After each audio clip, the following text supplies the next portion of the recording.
Hello everyone, today I'll be showing you a new course fruit and flower farm that I've made. So we simply grow some course trees, you wait until they're fully grown, and what you can do is press this button and this minecart will evenly distribute a bunch of arrows. You actually don't need that many, but as you can see, it'll distribute it. Will take work bit around 300 just to speed this up. Right. And when it comes through and it reaches and it distributes one arrow to each, it sends off these flying machines which fire off these dispensers and breaks all of the course flowers, at least most of them that aren't covered by another stem. And then this water flushing destroys the course plants, giving you the fruit, and it automatically resets itself. As you can see, you can collect the fruit. Keep in mind that we have one. We'll toss that out. You can see you get 24 course flowers, so you get almost 3 times as much as you originally planted. And as well, also you can collect these arrows as well, so you don't actually need to waste any arrows. So that's basically how the farm works. And so you can just put these arrows back into the chest, and farm's ready to be planted again. And yeah, this is how the farm works. Now the main advantages I believe my farm has over others is that it allows the course fruit to grow to its maximum height while also collecting the flowers. So for example, this farm designed by Crimulus, it allows you to get many flowers. Normally these would be filled with arrows. As you can see, you can get up to 4 flowers from them. So normally these dispensers will fire arrows and automatically harvest those flowers, and then this would break. But as you see, you only get three stems from that, and those stems are what gives fruit. So I've grown around 5 or 6 or something like that, and I've only gotten 7 fruit. So as you can see, this is a very low yield for fruit. And of course, the solution to getting many fruit means allowing the course fruit to grow unrestricted. But of course, if you just break it, you're not going to get any flowers back. You're only going to get the fruit. So in order to maximize the fruit, you're sacrificing the ease of getting flowers, which allows you to replant it.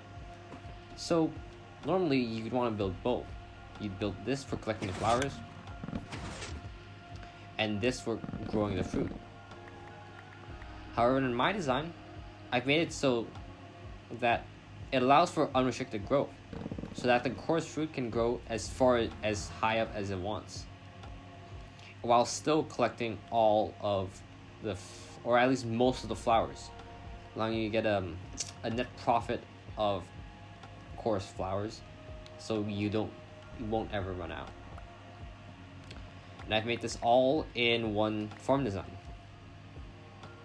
This also doesn't use that many arrows, since these dispensers only fire 1 arrow at a time, and you can collect these arrows after they've been fired, because you're going to want to replant the course flowers anyways, so you're going to be in a good position to pick up those arrows after they've been fired. So overall, you actually don't lose any arrows from this. So this is the advantages I believe my farm has, and the advantages it has over other conventional designs. Now you might be wondering, why can't we just have a bunch of redstone dust on these dispensers and just fire them all at once? Well, the reason is that the dispenser arrows are random. So as you can see, when you just fire them, you can see that they miss a lot of these blocks. You see? And when you take that into account with the course plants as well, that's not a good plant, but it'll have to do. It's very likely that you will miss at least one of the flowers, meaning that you'll get less flowers in return. Alright.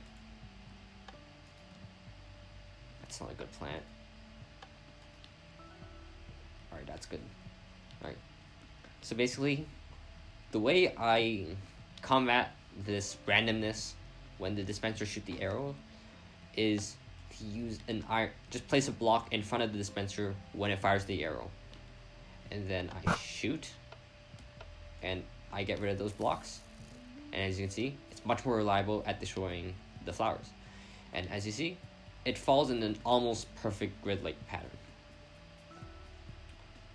Another reason that we can't just use redstone dust on top is because you can't run a hopper minecart over this. It's a pretty simple reason, but if you, for example, you use a hopper and you use a redstone dust on here, you can't run a rail, so you can't have hopper minecarts going over.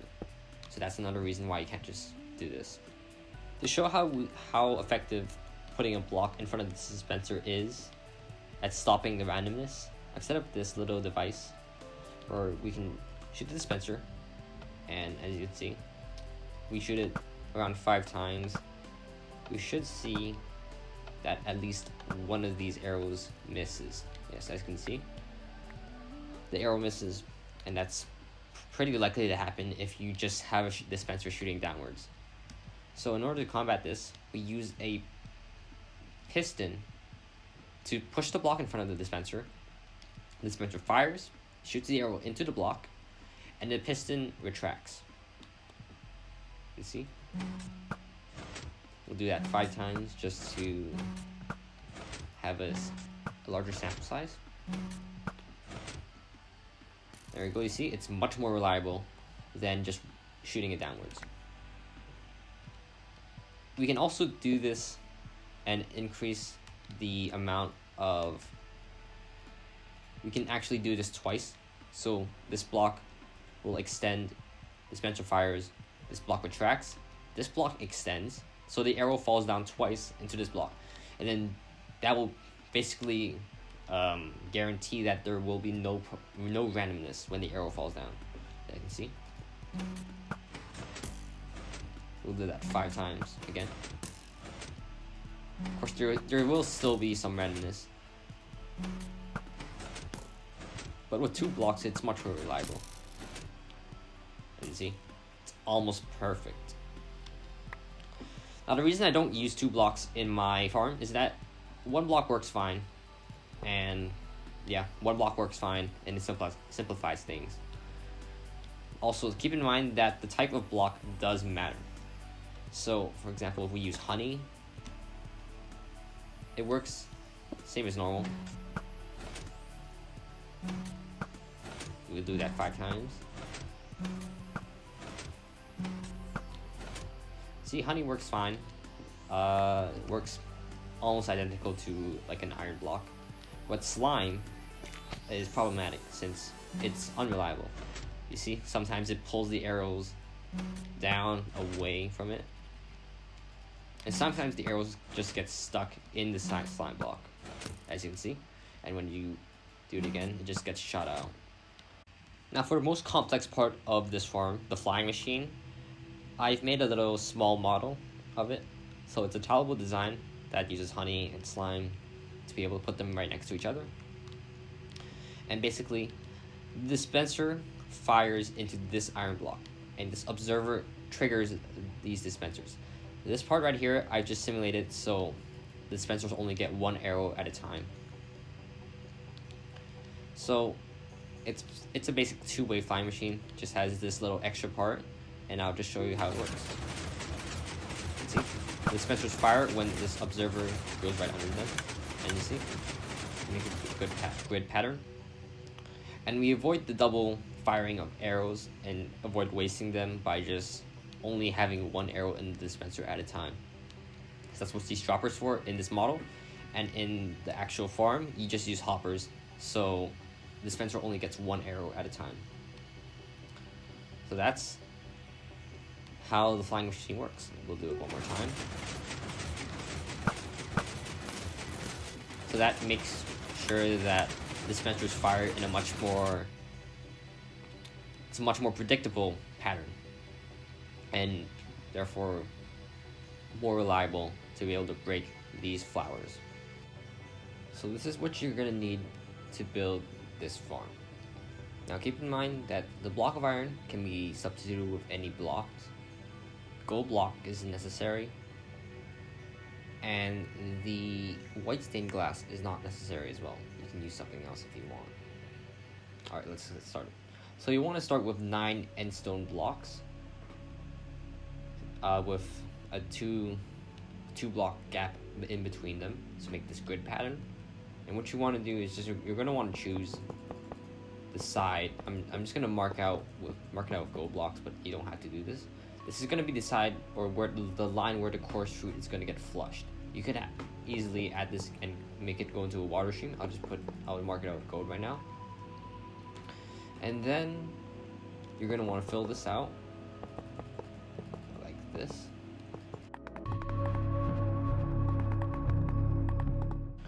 Now after you filled this out, you're going to want to go 4 blocks out on each side, except on the side where the item is going to get flushed. So on this side, see, this is not perfectly symmetrical. On this side, you go out 6 blocks instead. So 1, 2, 3, 4, 5, 6. And you just want to connect the edges together like this.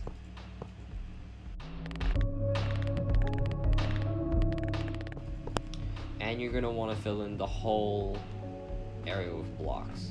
Doesn't have to be iron, you can use any blocks you want.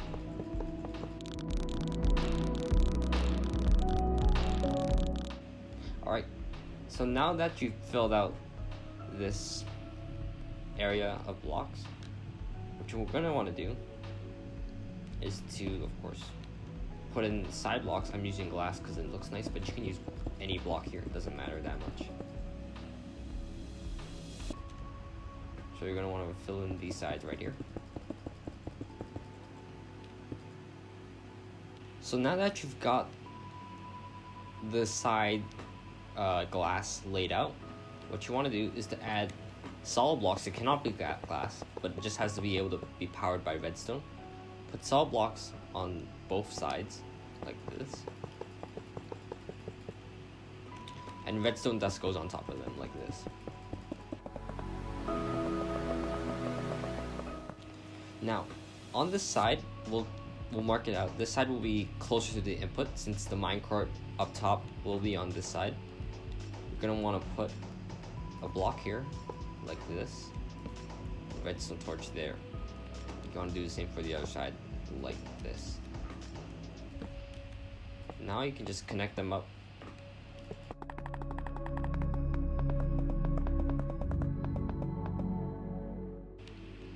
Now next to this right side, or closer to the input side, you're going to want to have 3 redstone dust going out here and a block here instead of redstone dust. And now we're just going to attach a pulse extender to here. So we want a comparator here, well actually 2 comparators here, like this, redstone dust. You put a repeater here, set to 4 ticks, and another 2 repeaters here, set to 4 ticks as well. And then this goes into block and an observer facing not like that, like this. So faces down into the block. So this repeater, these two lines of repeaters make it so that the observer pulse is long enough for this pulse extender to work properly. So this basically is a pulse extender into another pulse extender. You have to add a repeater somewhere here so that this pulse doesn't get lost. And if you want to have it synchronized, you can add another repeater here, but that's not necessary. So this is basically the bottom nut. Now all we have to do is to add in the trapdoors. It can be any trapdoors. Iron would work fine as well. Do the same for the other side. Now you gotta put water in them. You can do it every second block, just to make it easier in survival. As you can see, they fill up the middle one like that.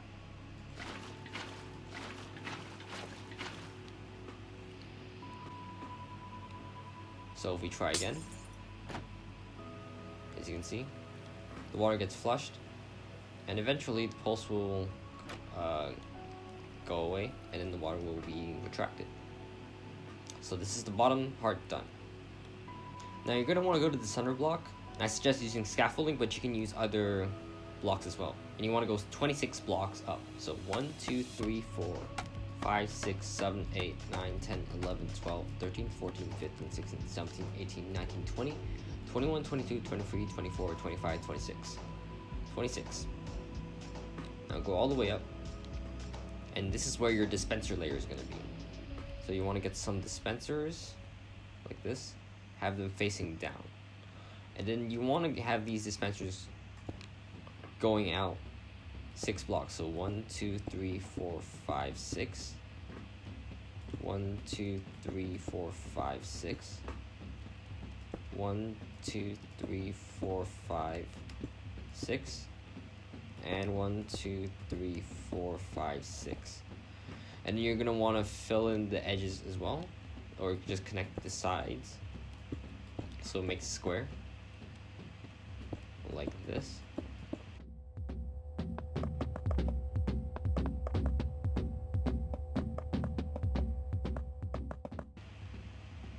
So have like this. And after you fill in the edges, you just have to fill in the whole entire layer with dispensers facing downwards.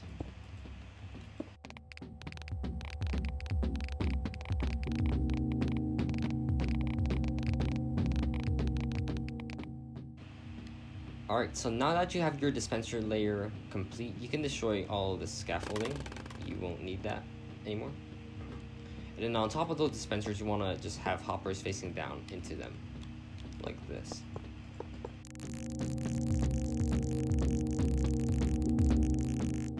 So now that we've got hoppers on top of the dispensers, you're going to want to build out 2 blocks on the sides of the water. So like this. And then you do the same for the other side, like this. Now these are the sides of the water, just make sure.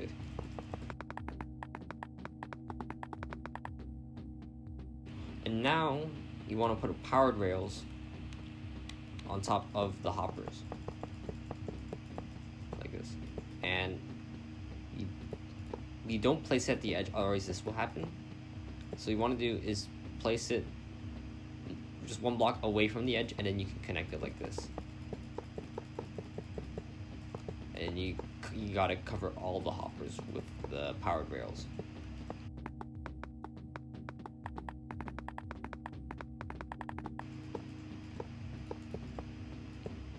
Don't worry if that happens, it's pretty easy to fix. Now that you got your powered rails laid out, you gotta power them. So what I like to do is to just put redstone blocks on top. You could use levers or something else if you're low on redstone dust, however. You just need to power these somehow. So now this side's gonna be where your minecart's gonna be when the machine's idle. So what you wanna do is to just place a rail here, powered rail here, and not a glass block. You have to use a solid block, otherwise the minecart won't get pushed forward. So this is where your minecart's gonna be. I'll show you. It's going to be right here normally, and it's going to get activated and get sent across all these hoppers and dispensers. So now that we've got that marked out, we can get started on connecting these power rails. So just do like so, and do the same for the other side. Like this. Now, however, on the end that is opposite of the minecart storage, you want to put a detector rail here instead of normal rail. And you just want to connect it back up to make it go back all the way. Just wrap it around, like so. So then it will get returned to the storage area. So just connect this however you want. I do a rail and a bunch of powered rails right here. Of course, you gotta power them. And more rail, another rail, and more powered rails. Like this. However,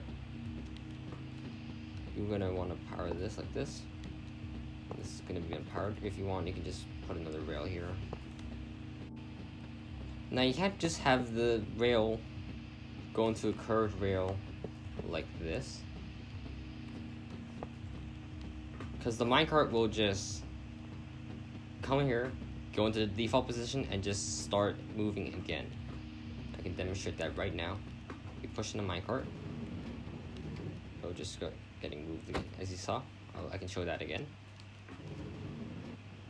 This is not supposed to happen. It's supposed to stay still right here. So in order to fix that, keep that block there, sorry. I'm gonna place a block here, a piston right here, and replace that rail right there with a detector rail.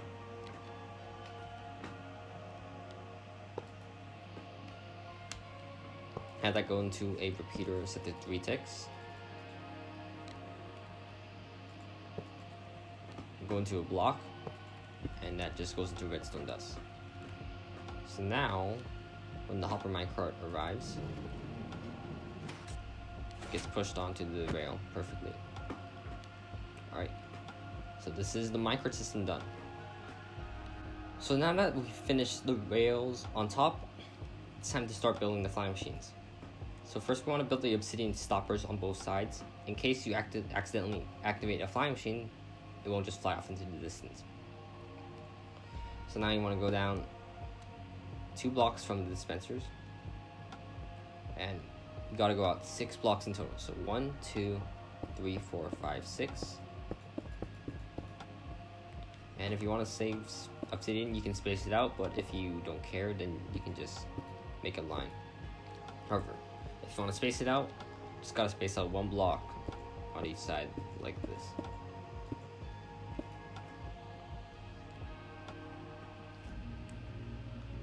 And now let's start doing similar thing on the other side. You want to go out 6 blocks.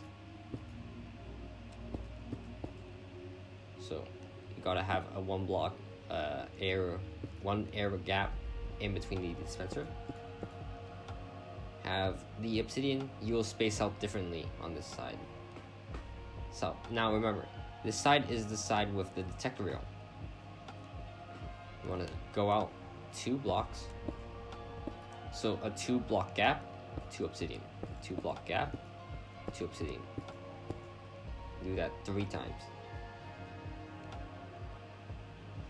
Alright, so those are the obsidian stoppers. Now we can start getting work done on the triggering system. So you want to go down 5 blocks like this, put redstone dust on them. You want to put a no block here and an observer going out like that. Have that go into a block. Make a line of blocks, 1 further than this obsidian right here. Now you built this. After you built this line, you want to have 2 blocks going out from the observer, 2 block gap, and 2 blocks again. Here you just need 1 block at the end. Now I'm gonna put redstone dust on top of this back line, and on here you want to put repeaters. And in front of those repeaters, you want to have to go into glazed terracotta, or you could use obsidian, just something that won't stick to slime or honey. Alright, so now we can actually get started on the flying machine. So for the flying machines, you want to have an observer facing up like this on all of the layers with dispensers, for all the lines with the dispensers. And on top of those observers, you want to place solid blocks and a slime block. You want to alternate between slime and honey, so 2x2 squares of honey and slime.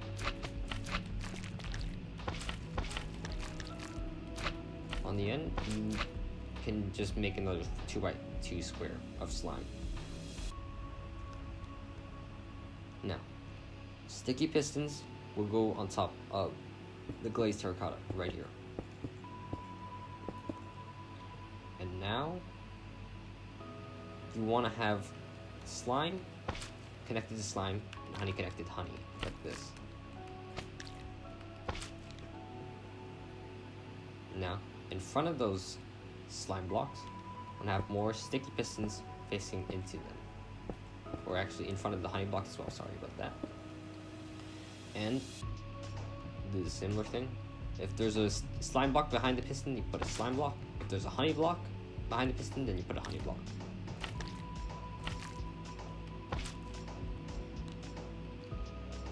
Now it's time for the observers.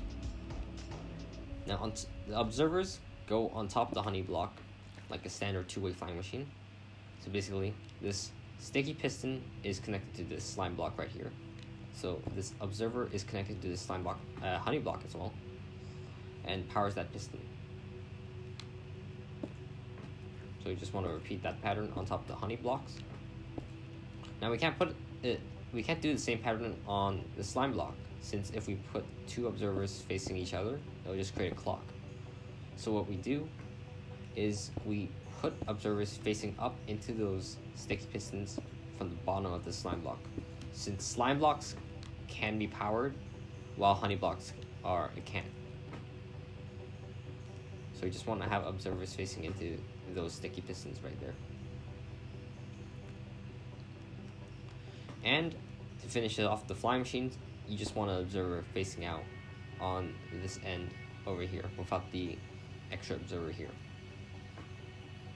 Now to get started on the other side, you're going to want to have a block here.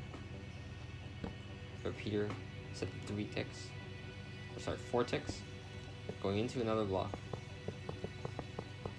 and just coming out like this. Now over here you want redstone dust, and a repeater facing into the obsidian blocks. You don't need the blocks in between. And I've actually spaced it out incorrectly. You want to have it like this. So, we do that again. So, repeater set to 4 ticks coming out, redstone dust. And we'll just move that repeater over here. So this should be done. We can manually activate it by just setting off that no block. As you can see, these dispensers are getting activated. And it should automatically get sent back. Now that we've got the flying machines done, what we've got left to do is to connect the top to the bottom. So when the flying machines come to this side, it'll activate the water flushing mechanism. So in order to do that, we want to have a block down here, redstone dust down here. Now we actually want to drop down here. Have a cobblestone wall. Sorry, I don't have that saved. So wall. Doesn't have to be any, it can just be any wall.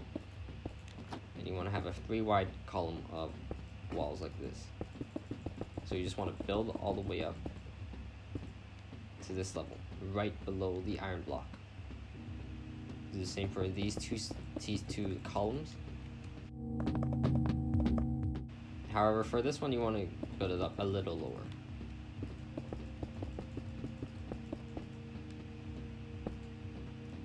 So now you will have a trapdoor facing in here. So now when the trapdoor gets powered, it will change this wall's shape, which the observer detects, sending a signal to activate the water collection.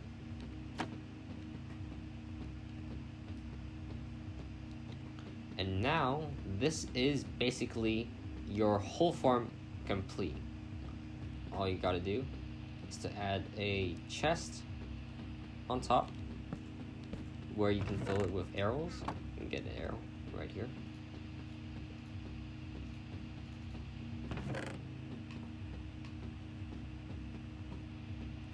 Now you gotta put a hopper minecart here. That will fill it up with arrows.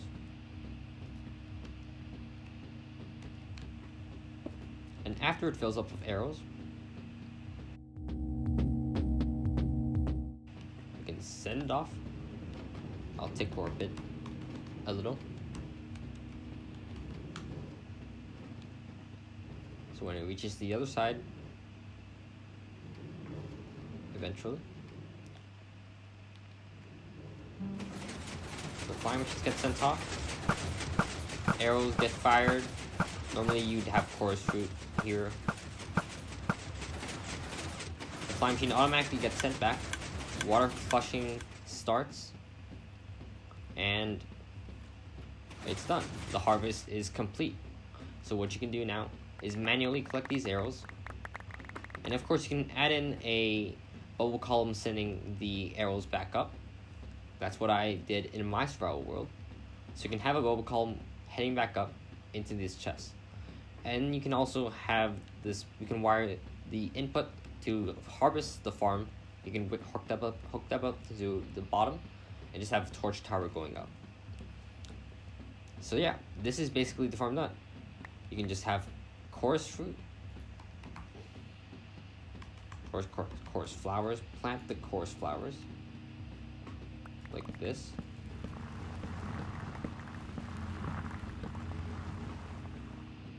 And after they're fully grown, you can send them. I'll take orbit a little, just to distribute those arrows. One arrow goes in the dispenser, no more. So it minimizes the arrows wasted. So then this machine gets sent out, automatically harvests the flowers.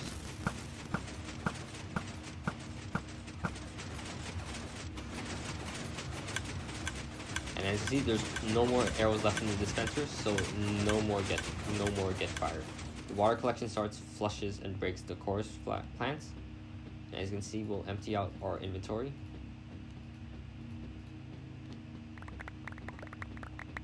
And we got half a stack of chorus flowers and a stack and a half of chorus fruits. And of course, you can pick up these arrows like this and return them to the top. So if you do this, the farm will never lose any arrows. So overall, you're not gonna lose any arrows from this farm, and you get a huge amount of chorus flowers and chorus fruits. So yeah, this is the whole chorus fruit farm. So I hope you enjoyed this video. I hope it helped you, and I'll see you next time. Bye.